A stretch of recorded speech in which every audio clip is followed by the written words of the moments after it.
Hi అండి, welcome to తాలింపు kitchen. ఈరోజు రెసిపీ గుమ్మడికాయ ముక్కల పులుసు. ఇది ముద్దపప్పు కాంబినేషన్లో చాలా బాగుంటుంది. చాలా ట్రెడిషనల్ రెసిపీ అండి. ఈ రెసిపీ చేసుకోవడానికి ముందుగా స్టవ్ ఆన్ చేసి భాండీ పెట్టుకొని 1 స్పూన్ ధనియాలు, 1/2 స్పూన్ జీలకర్ర, 2-3 ఎండుమిర్చి, 4-5 మిరియాలు వేసుకొని మంచిగా డ్రై రోస్ట్ చేసుకోవాలి.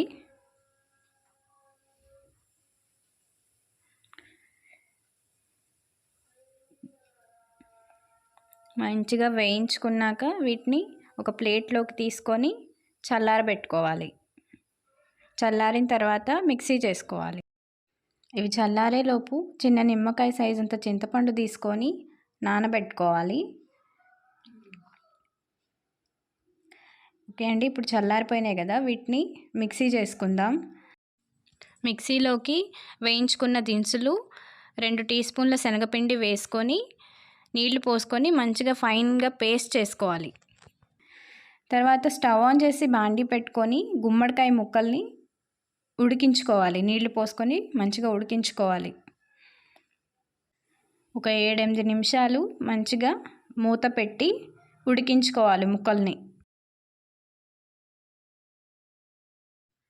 ముక్కలన్నీ ఉడికిపోయాక దీంట్లోకి చింతపండు రసం వేసుకోవాలి.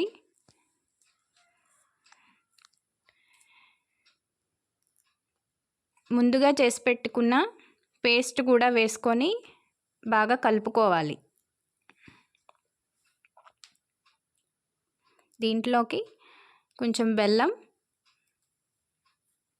కొత్తిమీర వేసుకొని పచ్చిమిరపకాయలు, కొంచెం రుచికి సరిపడా ఉప్పు, కారం, ఎండుమిర్చి, పచ్చిమిర్చి ఆల్రెడీ వేసాం కాబట్టి కారం చూసుకొని వేసుకోవాలి. కొద్దిగా పసుపు కూడా వేసుకొని ఈ పులుసుని బాగా మరగనివ్వాలి.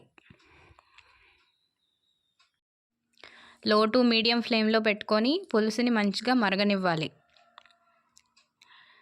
దీంట్లోకి కొంచెం ఇంగువ వేసుకోవాలి. చివరిగా పోపు పెట్టేసుకొని దించేసుకోవాలి. అంతేనండి, గుమ్మడికాయ ముక్కల పులుసు రెడీ. దీంట్లోకి ముద్దపప్పు కాంబినేషన్ చాలా బాగుంటుంది. ఇది అమ్మమ్మల కాలం నాటి ట్రెడిషనల్ రెసిపీ.